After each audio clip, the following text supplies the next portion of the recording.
Boumous Argentina. Argentina যখন খেলে বিপক্ষ দলের সংসারে মন থাকে না, বিপক্ষ দলের শরীরে জুত থাকে না। আমার আর আপনার দেওয়ানা হইয়া ফয়দা আছে? ফয়দা নাই। মেসি যেভাবে খেললো, মেসিকে চার পাশ থেকে যেভাবে বারবার ফাউল করা হচ্ছিল, বারবার ধাক্কিয়ে ল্যাং মেরে যেভাবে ফেলে দেওয়া হচ্ছিল, তারপর উঠে আবার যেভাবে মেসি আক্রমণ করছিল, মনে হচ্ছিল মেসির বয়স ৩৯ না, মেসির বয়স ১৯। অসাধারণ, আউটস্ট্যান্ডিং। 7 মিনিটের ব্যবধানে 2 গোল দিয়ে ম্যাচ জেতা যায়, এইভাবেও কামব্যাক করা যায়। আর্জেন্টিনা আবারও দেখালো। ইজিপ্ট ম্যাচে আর্জেন্টিনা 13 মিনিটে 3 গোল দিয়ে কামব্যাক করেছিল। 2-0 পিছিয়ে ছিল আর্জেন্টিনা, সেইখানে 13 মিনিটের ভিতরে 3 গোল দিয়ে কামব্যাক করে বিশ্বকে তাক লাগিয়ে দিয়েছিল। আজকে আবারও ইংল্যান্ডের বিপক্ষে 1 গোলে পিছিয়ে থেকে 85 মিনিট পর্যন্ত, সেই 85 মিনিটে 1 গোল এবং 92 মিনিটে আরেক গোল। 7 মিনিটের ব্যবধানে 2 গোল আর্জেন্টিনা। 7 মিনিটের ব্যবধানে 2 গোল দিয়ে যেভাবে পরাস্ত করেছে, যেভাবে আক্রমণ রুখে দিয়েছে, যেভাবে ইংল্যান্ডকে একেবারে ডিফেন্সিভ খেলতে বাধ্য করেছে, এক কথায় আউটস্ট্যান্ডিং। আমি দেখি নাই এই ধরনের কামব্যাক একের পর এক ম্যাচে আর্জেন্টিনা যা করে দেখাচ্ছে, ইতিহাস সাক্ষী হয়ে থাকবে। আমি আপনি এ প্রজন্মের মানুষ যারা আমরা, তারা গর্ববোধ করতেই পারি, কারণ আমরা মেসির খেলা লাইভ দেখছি, যা 50 বছর পরে বা 30 বছর পরে মানুষ নেটে সার্চ দিয়ে দিয়ে দেখবে। আমরা সেই যুগের মানুষ। মেসি যেভাবে খেলেছে এবং মেসিকে যেভাবে ওরা টেকেল করার চেষ্টা করেছে শুরু থেকে, এটা ভালো লাগে নাই। মেসি ভক্ত হিসাবেও ভালো লাগে না, সাধারণ ফুটবল প্রেমী যারা, তাদের কাছেও ভালো লাগার কথা না।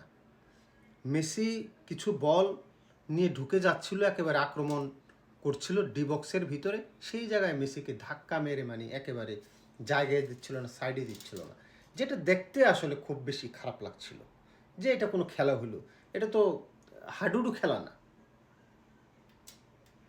প্রথম 60 মিনিট আমি দুপুরবেলা একটা ভিডিও বানিয়েছিলাম যে প্রথম 60 মিনিট আসলে ওরা খেলবে না আর্জেন্টিনার খেলার টেকনিকটা একটু অন্য ধরনের, কারণ আর্জেন্টিনার এই দলটায় অনেক বয়স্ক প্লেয়ার আছে যাদের স্পিড আগের মতো নেই, খেলার ধরন সম্পূর্ণ পরিবর্তন হয়ে গেছে, ওই রকম রান করতে পারে না।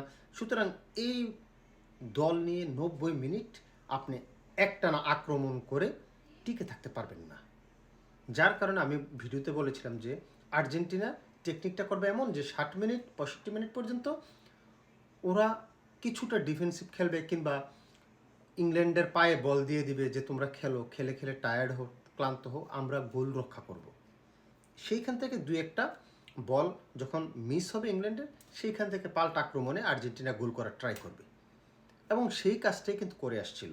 ওরা যদি গোল 60 মিনিটে যদি গোল একটা খেয়েও ফেলে আর্জেন্টিনা, এটা আর্জেন্টিনা মাইন্ড করবে না।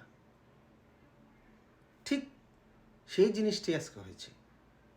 দেখেন, ওরা যখন 65 মিনিটে গোল করলো, তারপরে যে 60-65 মিনিট পরে আর্জেন্টিনার যেই চেহারাটা, যেই খোলস ছেড়ে যেভাবে বের হয়ে আসছে আর্জেন্টিনা, একটু অন্যরকম আর্জেন্টিনাকে দেখলাম। যেটা দেখছিলাম ইজিপ্টের সাথে লাস্ট 13 মিনিট, সেম আজকে লাস্ট 30 মিনিট কিংবা 25 মিনিট আর্জেন্টিনাকে আমরা সেইভাবে দেখেছি। বিশেষ করে যদি বলি লাস্ট 15 মিনিট 20 মিনিট অসাধারণ। অনেকে বলছে যে এটা ইংল্যান্ডের ভুল টেকনিক, যে ওরা ডিফেন্সিভ চলে গেছে 1 গোল দেওয়ার পরে। ভাই, ডিফেন্সিভ চলে যায় নাই, মোহ আক্রমণে যেভাবে বল নিয়ে ঢুকছিল আর্জেন্টিনার মাঠ, আর্জেন্টিনার দুই উইঙ্গার যেভাবে সচল হয়েছে আজকে, সেন্টার থেকে যেভাবে বল পাস করছিল, সাপ্লাই করছিল, মেসি কখনো রাইট উইংসে, কখনো সেন্টারে, কখনো মিডফিল্ডে, কোথায় ছিল না মেসি, কোথায় ছিল না। লাস্ট মুহূর্তে যখন ডিপল আসলো, খেলার স্পিড বেড়ে গেল, লাউতেরও আসলো, খেলার স্পিড আরও বেড়ে গেল।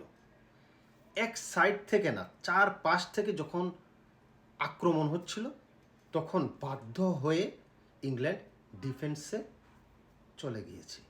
যে এই যেভাবে আক্রমণ করছে, এভাবে যদি আক্রমণ করতে থাকে, গোল একটা না, দুইটা না, 3টা কিংবা 4টা খাওয়ার সম্ভাবনা আছে। ডিফেন্সে চলে যেতে বাধ্য হয়েছে আর্জেন্টিনার আক্রমণে, সুযোগ দেয় নাই। তবে আর্জেন্টিনা যে খেলাটা খেলেছে অসাধারণ।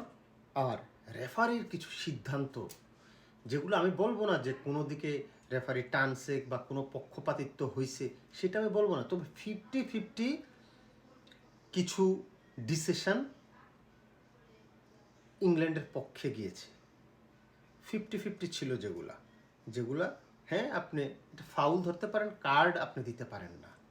যদি কার্ড যেভাবে দিয়েছে, মেসিকে যেভাবে ফাউল করেছে 3-4 বার করে, লাস্টে যে একটা ফাউলও ধরলো না, লাস্ট যখন এক্সট্রা টাইম চলতেছিল, ওরা ঘুরেই এমনি ফালাই দিয়ে এমনি মোচড় দিয়ে দেখলাম যে চলে গেলো। এইভাবে পুরা আমি অবাক হয়েছিলাম যে কিরে, এটা কোনো কার্ডও দেখালো না, ফাউলও ধরলো না। আবার আরেকটা তো ডি বক্সারে ধাক্কাইতে মানে কোমর দিয়ে নিতে নিয়ে ফালাই দিছে।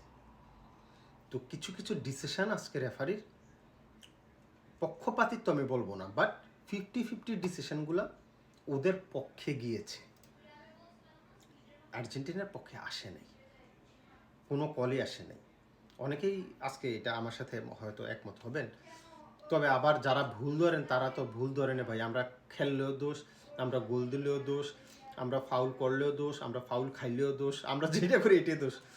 আমি একজনটা বলছিলাম, আমার বলতেছে ভাই কই যান, আমি বলছি একটু কাঁচা বাজারে যেতেছি, গরুর মাংস কিনবো, মুরগির মাংস কিনবো, একটা তরমুজ কিনবো, রেফারিকে কিনবো, একটা পেনাল্টি কিনবো, একটা ফিফাকে কিনবো। হাসতেছিল সে, কারণ আসলে আমরা জিতলে আপনারা এইটাই বলেন। কিন্তু আমি যখন অ্যানালাইসিস করি, তখন আমি নিরপেক্ষ হয়ে কথা বলার ট্রাই করি। আর্জেন্টিনা যে খেলাটা খেলেছে আউটস্ট্যান্ডিং। মেসি ভক্ত হিসাবে না, মেসি যেভাবে খেলেছে অসাধারণ। মেসি থেকে বলগুলো যেভাবে পাস হয়েছে অসাধারণ। এনজো যে গোলটা প্রথমে করেছে আউটস্ট্যান্ডিং, সেটাও মেসির পাস থেকে আসলো, দূর থেকে লং শট, অসাধারণ গোল। চেয়ে দেখা ছাড়া আসলে কিছু করার ছিল না। এবং 2 নম্বর যে গোলটা মেসির, সেই শুট থেকে লাউতেরো মার্তিনেজ যে হ্যাড করে গোলটা করলো, সেটাও অসাধারণ ছিল। মেকেলেস্টার যে শুট করেছিল, বারে লেগেছে, হ্যাড করেছে, গোল বারে লেগেছে। মনে হয় যে চীনের প্রাচীর হয়ে দাঁড়িয়েছিল গোলকিপার, এবং গোলপোস্টে 3টা বল লাগলো। তারপরেও বলবো যে আর্জেন্টিনার খেলা দেখে মনে হচ্ছিল প্রথম 60-70 মিনিট যে ওদের ভাগ্যটা আজকে খারাপ, আজকে ওদের হয়তো ভাগ্য সহায় হচ্ছে না। না হয় কেন এত ভালো শুট, এত ভালো হেড গোলকিপার ধরে ফেলতেছে, কিংবা গোল পোস্টে যে বাড়ি খাচ্ছে। কিন্তু পরবর্তীতে শ্রম, মেধা যখন একসাথে করে কেউ খেলে, তখন সেটা আর ভাগ্যের কাছে থাকে না, তখন সে ভাগ্য নিজে গড়ে নেয়। মেসি এবং আর্জেন্টিনা আজকে তাদের ভাগ্য নিজ হাতে লিখেছে। আউটস্ট্যান্ডিং, অসাধারণ। Boumous Argentina, Boumous Messi. Messi যখন খেলে, আর্জেন্টিনা যখন খেলে, বিপক্ষ দলের সংসারে মন থাকে না, শরীরে জুত থাকে না। তাদেরকে দেশের বাড়ি পাঠাইতে হবে, পাঠাইয়া আম কাঁঠাল খাওয়ানোর ব্যবস্থা করতে হবে।